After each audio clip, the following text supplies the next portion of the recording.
साथियों, मेरे चैनल से जुड़ने के लिए सब्सक्राइब बटन को प्रेस कर दीजिए और यदि आप चाहते हैं कि नया वीडियो अपलोड होते ही आपको मैसेज मिल जाए तो बेल आइकन को भी ऑन कर दीजिए।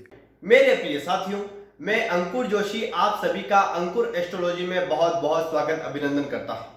आज मैं आपको मिथुन लग्न की कुंडली में धनवान बनने के योग बताऊंगा, जिससे आप बिल्कुल आसानी से समझ सकते हैं कि आपके धनवान बनने के योग है अथवा नहीं। मिथुन लग्न की कुंडली किसे कहते हैं, पहले आप ये समझें। लग्न भाव यानी कि प्रथम भाव में यदि 3 नंबर लिखा है, इसका अर्थ यह है कि आपकी कुंडली मिथुन लग्न की है, जैसा कि आप फोटो में देख पा रहे हैं। आप अपनी कुंडली खोल लेवें और मैं जो आपको धनवान बनने के ग्रहों के 10 योग बताऊंगा, जिसे आप अपनी कुंडली में देखें कि क्या आपकी कुंडली में धनवान बनने के योग बन रहे हैं या नहीं।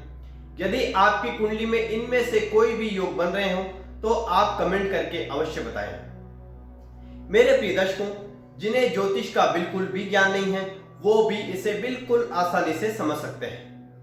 मेरे प्रिय दर्शकों, यदि आप बिल्कुल बेसिक से ज्योतिष सीखना चाहते हैं तो आप इस चैनल पर ही ज्योतिष सीखने का पार्ट फर्स्ट से ही वीडियो की पूरी सीरीज है, उसे आप देख सकते हैं। और यदि आप बिल्कुल बेसिक से ज्योतिष सीखने का बैच ज्वाइन करना चाहते हैं या आप अपनी कुंडली का विश्लेषण करवाना चाहते हैं तो आप मुझसे संपर्क कर सकते हैं। मेरा व्हाट्सएप नंबर इस वीडियो के डिस्क्रिप्शन में है। तो साथियों, अब हम आगे बढ़ते हैं। आपके सामने एक कुंडली आपको दिखाई दे रही है, जिसके पहले भाव में 3 नंबर लिखा है, यानी कि ये मिथुन लग्न की कुंडली है। मेरे प्रिय साथियों, मिथुन लग्न की कुंडली में धनवान बनने का पहला योग कैसे बन रहा है, आइए समझते हैं। सबसे पहले आप अपनी कुंडली खोल लेवें और जो मैं बता रहा हूं उससे आप मिलान करते जाएं।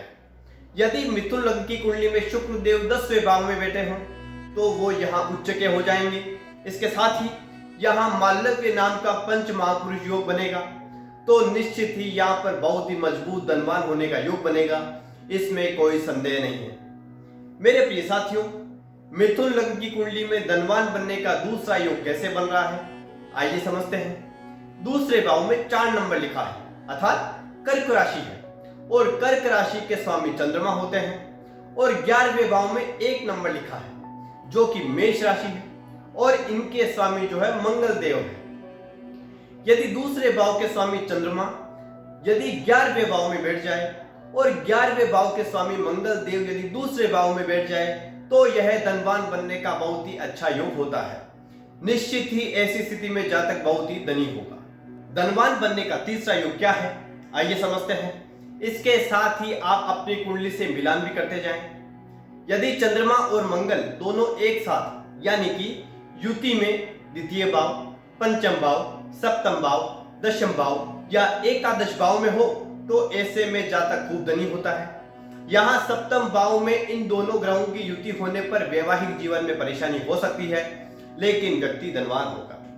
मेरे प्रिय साथियों, मिथुन लग्न की कुंडली में धनवान बनने का चौथा योग कैसे बन रहा है, आइए समझते हैं। यदि लग्न के स्वामी यानी कि प्रथम भाव के स्वामी बुध देव यदि 10वें भाव में बैठ जाए और 10वें भाव के स्वामी बृहस्पति प्रथम भाव में बैठ जाए तो इस स्थिति में जातक व्यवसाय द्वारा खूब धन अर्जित करता है और धनवान बनता है। मेरे प्रिय साथियों, मिथुन लग्न की कुंडली में धनवान बनने का 5वां योग कैसे बन रहा है, आइए समझते हैं। आप स्क्रीन पर देख पा रहे हैं कि दूसरे भाव में कर्क राशि है, जिसके स्वामी चंद्रमा हुए। यदि चंद्रदेव 11वें भाव में हो तो भी यह धनवान बनने का बहुत अच्छा योग होता है। छठा योग क्या है, आइए समझते हैं। 11वें भाव के स्वामी मंगल देव हैं। यदि ये कुंडली के दूसरे भाव में बैठे हों तो यह भी धनवान बनने का बहुत ही अच्छा योग होता है। ऐसे में जातक धन कमाकर बचत भी कर लेता है। 7वां योग कैसे बन रहा है, आइए समझते हैं। यदि बृहस्पति और मंगल दोनों ही एक साथ यदि दशम भाव या एकादश भाव में हो तो जातक व्यापार के द्वारा धनवान बनता है।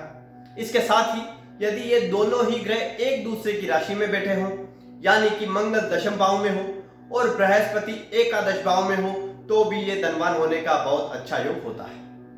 मिथुन लग्न की कुंडली में धनवान बनने का 8वां योग क्या है, कैसे बन रहा है, आइए समझते हैं। यदि मंगल कुंडली के पंचम भाव में स्थित हो और शुक्र एकादश भाव में हो तो भी यह बहुत ही अच्छा योग होता है। मेरे प्रिय साथियों, मिथुन लग्न की कुंडली में धनवान बनने का नववा योग क्या बनता है, कैसे बनता है, आइए समझते हैं। यदि कुंडली में शनि नवम भाव में हो तथा चंद्रमा व मंगल 11वें भाव में हो तो जातक अपने भाग्य से धनवान बनता है। मेरे प्रिय साथियों, धनवान बनने का 10वां योग कैसे बन रहा है, आइए समझते हैं। यदि शुक्र और मंगल दोनों ही यदि पंचम भाव या एकादश भाव में साथ बैठ जाए तो भी यह धनवान बनने का बहुत अच्छा योग होता है। मेरे प्रिय साथियों, एक बहुत ही महत्वपूर्ण बात, आज मैंने धनवान बनने की जो भी आपको ग्रहों की स्थितियां बताई है, यदि इनमें से कोई भी स्थिति आपकी कुंडली में बन रही है तो आप निश्चित ही भाग्यशाली हैं। और यदि आपकी कुंडली में इनमें से कोई योग बन रहा है और आपको अभी तक अच्छे फलों की प्राप्ति नहीं हुई है तो जब भी इन ग्रहों की दशा या अंतर्दशा आएगी तो निश्चित ही आपको लाभ होगा। इसके साथ ही आज मैंने जो भी ग्रहों की स्थितियां बताई हैं उनमें आपको यह देखना है कि कहीं योग बनाने वाला ग्रह आपकी कुंडली में अस्त तो नहीं है।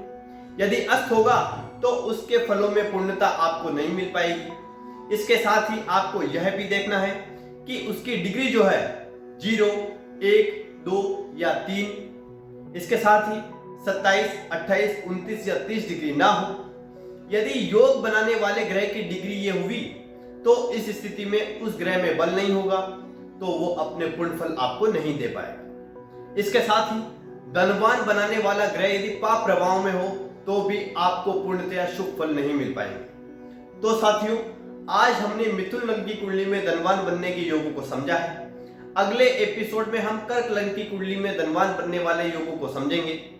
मिलते हैं हम अगले एपिसोड में। जय श्री राधे।